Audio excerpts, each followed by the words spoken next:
Imagine que você está num corredor comprido. As paredes são cinzas, o silêncio pesa, e na sua frente, sobre uma mesa, há um único papel, uma caneta ao lado e uma pergunta que não está escrita, mas está presente em cada milímetro daquele ambiente. Você vai assinar ou vai perder tudo?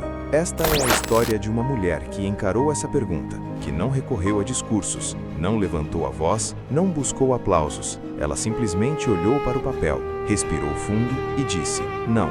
Na manhã seguinte, Sofia voltou à sala da diretora, desta vez sem nervosismo visível. Sentou-se, colocou o documento sobre a mesa, sem assinar, e quando a diretora abriu a boca para pressionar, Sofia falou primeiro. Eu entendo o que a senhora está pedindo, e eu respeito esta instituição, mas existe uma linha que eu não consigo cruzar. Negar Cristo não é mudar um método de ensino, é negar quem eu sou, e se esse for o preço do meu emprego, então eu aceito pagar. A sala ficou em silêncio. Não o silêncio do constrangimento, o silêncio de quem não esperava aquela resposta. A diretora, acostumada a lágrimas ou raiva, ficou sem argumento diante daquela paz. Sofia se levantou, agradeceu pelo tempo e saiu.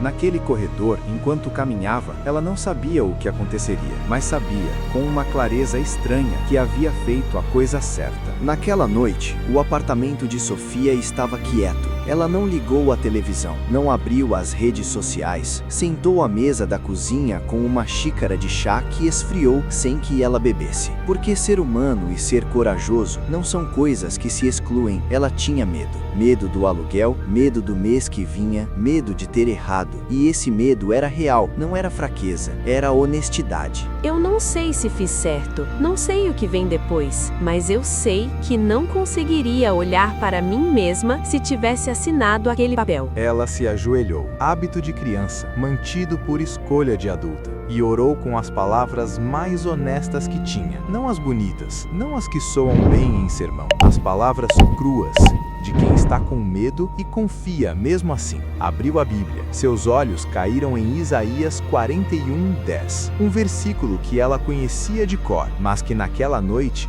soou novo. Não temas, porque eu sou contigo. Sofia fechou o livro, fechou os olhos e, contra tudo que esperava, dormiu. Na manhã seguinte, Sofia chegou cedo à escola. Tinha uma carta na bolsa, sua demissão voluntária se necessário. Estava preparada. O que não estava preparada para ver era uma fila na porta da sua sala. 7 alunos, idades entre 15 e 17 anos. Nenhum deles era do tipo que chegava cedo voluntariamente. Nenhum deles era conhecido por interesse em temas existenciais. Professora, eu soube do que aconteceu. A senhora não tem que explicar nada. Mas eu queria perguntar, o que é essa fé que faz a pessoa aguentar isso sem desabar? Porque eu nunca vi isso antes. Sofia não pregou, não deu sermão, não entregou folhetos. Puxou uma cadeira, sentou entre eles no corredor e simplesmente contou sua história. De onde veio, o que passou, o que a fé havia feito por ela nos momentos em que o mundo havia falhado. Uma hora depois, o sinal tocou. Nenhum deles tinha percebido o tempo passar. 3 daqueles 7 alunos, naquele mesmo ano, entraram pela primeira vez numa comunidade de fé. Não porque foram empurrados, mas porque ficaram com uma pergunta dentro deles que precisava de resposta. 3 semanas depois do incidente, a diretora pediu uma reunião com Sofia. Desta vez sem advogados, sem documentos, sem testemunhas. Só as duas. A diretora fechou a porta. Ficou de costas por um segundo, como quem precisa de tempo para encontrar as palavras certas. Então se virou, e Sofia percebeu que seus olhos estavam vermelhos. A diretora fechou a porta. Ficou de costas por um segundo, como quem precisa de tempo para encontrar as palavras certas. Então se virou, e Sofia percebeu que seus olhos estavam vermelhos. Sofia não respondeu com versículo. Não sorriu com superioridade.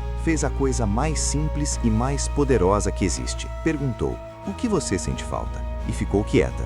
E deixou a outra falar. Essa reunião durou 90 minutos. Nenhuma das duas saiu a mesma de quando entrou. O processo de demissão de Sofia foi arquivado, não por pressão legal, não por protesto, mas porque a pessoa que havia iniciado o processo mudou de ideia por conta própria. O que esta história nos ensina não cabe em um versículo isolado, nem em um slogan de camiseta. é algo mais difícil e mais verdadeiro. Que fé verdadeira não é performance, não é discurso, não é o que você diz quando está seguro, é o que você faz quando está em risco. Sofia não salvou ninguém com argumentos, não ganhou almas com eloquência. Ela simplesmente se recusou a mentir sobre quem era. E essa recusa, silenciosa, curial, sem plateia, gerou uma onda que ela nunca poderia ter calculado. Alunos que nunca haviam pensado em fé começaram a pensar. Uma líder que havia abandonado suas raízes começou a voltar, e uma escola inteira aprendeu que existe um tipo de pessoa que não é movida por medo. A pergunta que fica não é: você teria feito o mesmo? A pergunta é: existe algo em você pelo qual você não abriria a mão? Não por orgulho, mas por amor profundo à verdade? Se sim, você já entende o que Sofia viveu. Se ainda não, talvez esta história tenha plantado uma semente. E sementes, quando plantadas no lugar certo, crescem de maneiras que ninguém esperava.